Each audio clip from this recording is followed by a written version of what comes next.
Hey everybody, I'm going to be recording a series of shorter podcast episodes that I'll be issuing on Fridays every week.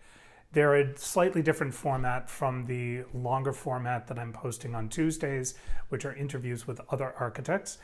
These are going to be perspectives, my perspectives on the things that I run into with my clients, issues that come up, thoughts in my head, just a shorter brief of what's going on in my world and some tips, tricks, things that I'd like to share with you.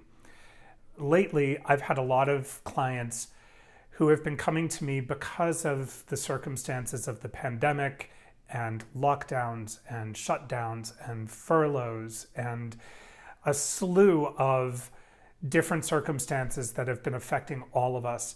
And they come to our coaching calls feeling really overwhelmed and sort of like they've got their head down, they're just plowing forward.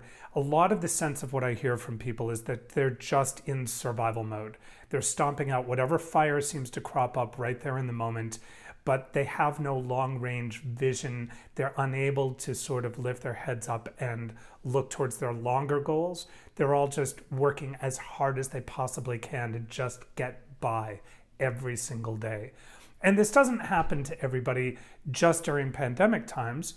It happens during regular life, what we might have called normal at one point, where you're overwhelmed, you're focused on just getting through the day.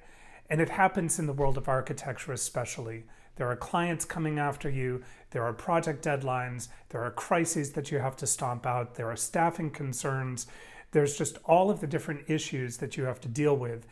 And we find that oftentimes the overwhelm in the sense of, I just don't know how I'm going to do this anymore. I just have to make it through the day is a super, super strong thing that's going on for people. So I want to give you 5 different tips, 5 ninja tips on how to deal with that survival mode and how to broaden your event horizon. First things first is to simply stop. Simply just stop where you are. We are going pell-mell, running constantly all the time, and we don't ever take the time to simply just stop what we're doing and take stock of what's actually going on in our life. So that's the first tip, is just stop where you are. Second is to meditate, to visualize, to spend a little bit of time trying to get grounded and clear on what exactly it is that you want. Which leads into the third point, which is commitment. What are you committed to in the long term? Not what are you committed to today, like getting your laundry done, but what is the thing that you want in your life that you're really committed to having? What's the kind of life that you want to have? What's the goal that ultimately you want to get to, even if right now, in the moment, you can't quite see the path?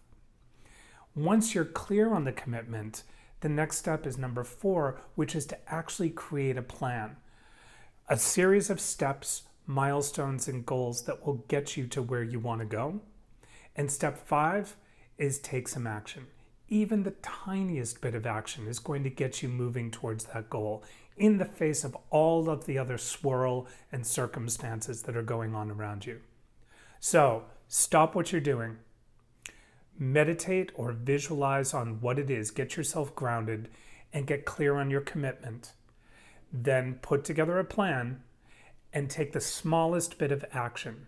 In the face of all the circumstances that we're up against these days, it's the greatest way for you to get really clear, focused, and moving regardless of circumstances towards that thing that you want in your life. So there you have it.